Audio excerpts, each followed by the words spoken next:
This is episode 10 in the series Mountains and the Life of Fulfillment.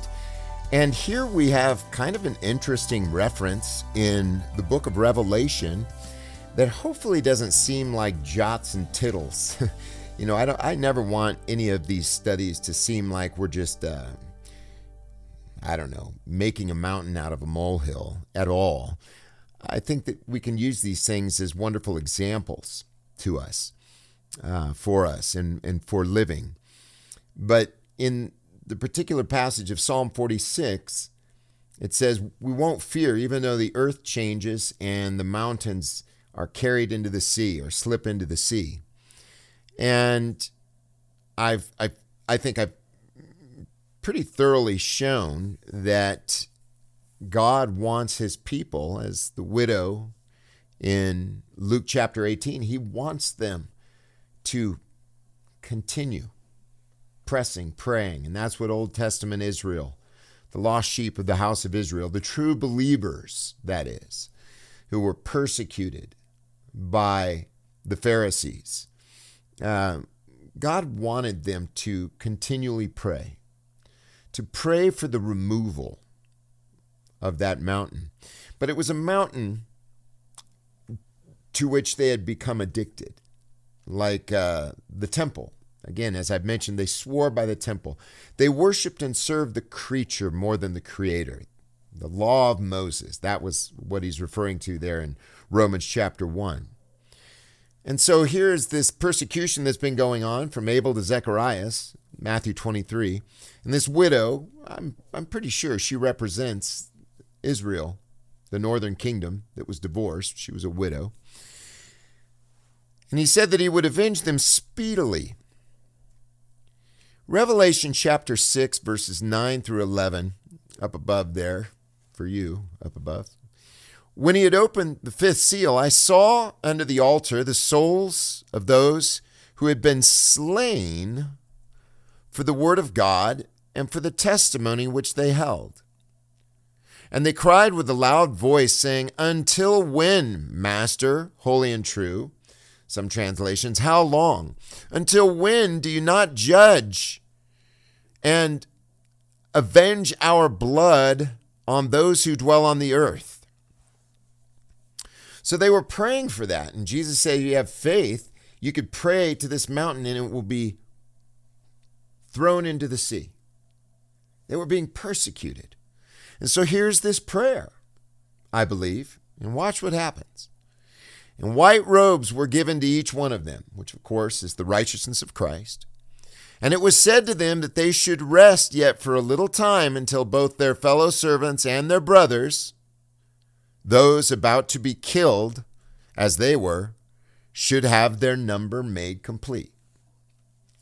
In other words, they were undergoing a time of persecution, ordained persecution. Paul said the Lord had told them that they would, through much tribulation, enter into the kingdom of God. And even Paul said, I fill up that which is lacking in the afflictions of Christ. He's not saying Christ's sacrifice wasn't enough. He was saying that martyrdom and persecution was essential for them before God would exercise judgment upon their enemies. And so remember, he said to the disciples, if you had faith, you would pray and this mountain would be thrown into the sea. Look at this. And I saw thrones and they sat on them and judgment was given to them. And I saw the souls of those who had been beheaded for the witness of Jesus and for the word of God. That's the same group of people that we just saw previously. And who had not worshiped the beast nor his image. So this is dealing with the first century generation and this very, very long period. Okay? How long, O Lord? It was so long that Revelation identifies it. Look at this.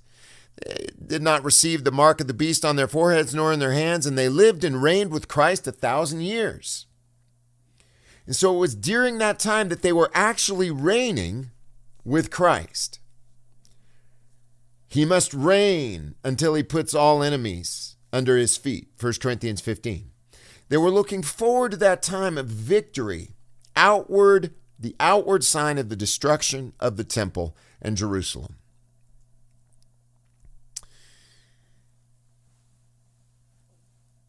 In Psalm 27, it says, "The Lord is my light and my salvation. Whom shall I fear? The Lord is the strength of my life. Of whom shall I be afraid?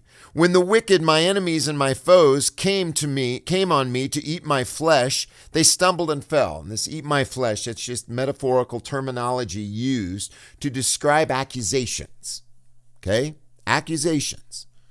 "Though an army should camp against me," Isaiah 54, verse 17, around there.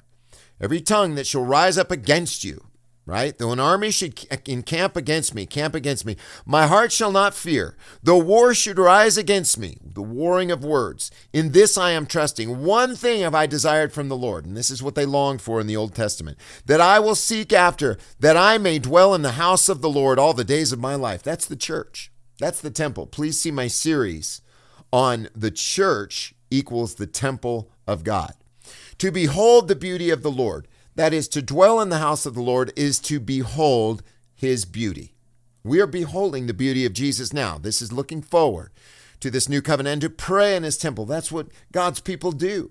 We are the temple of God, and we pray in this temple. "For in the time of trouble he shall hide me in his shelter."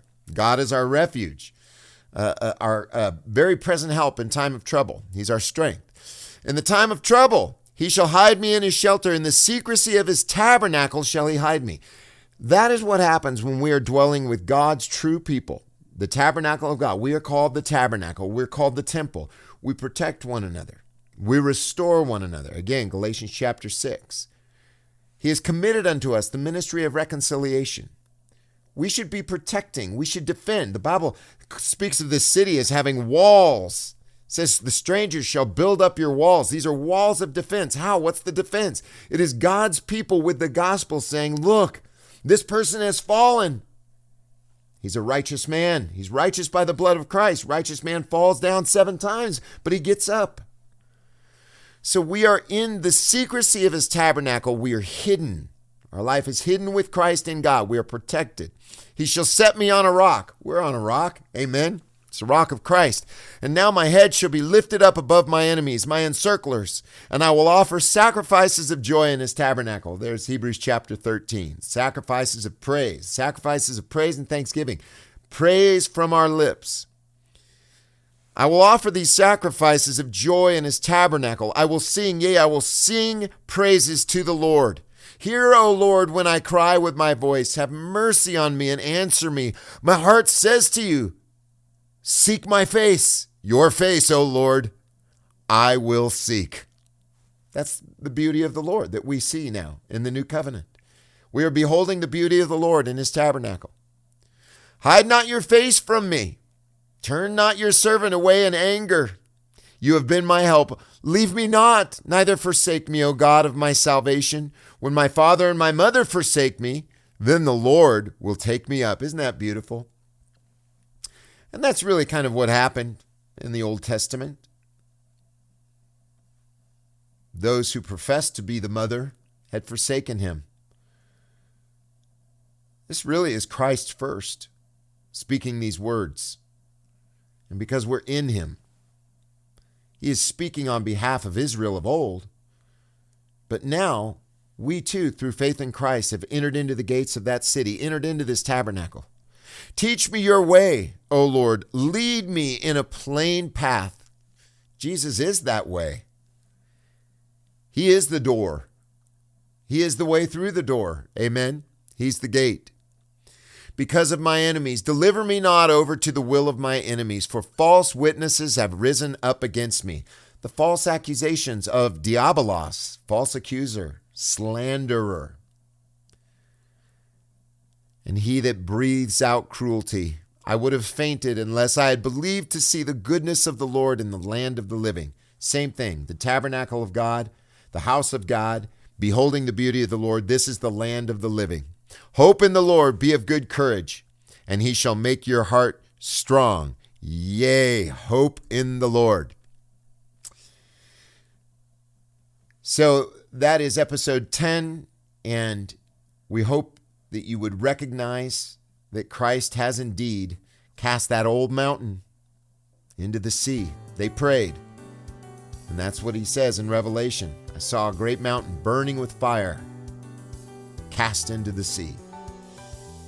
Well, we've got our little mountains now. We're in the kingdom, but we've got our little mountains, and we long for those to be cast into the sea. We're all working together.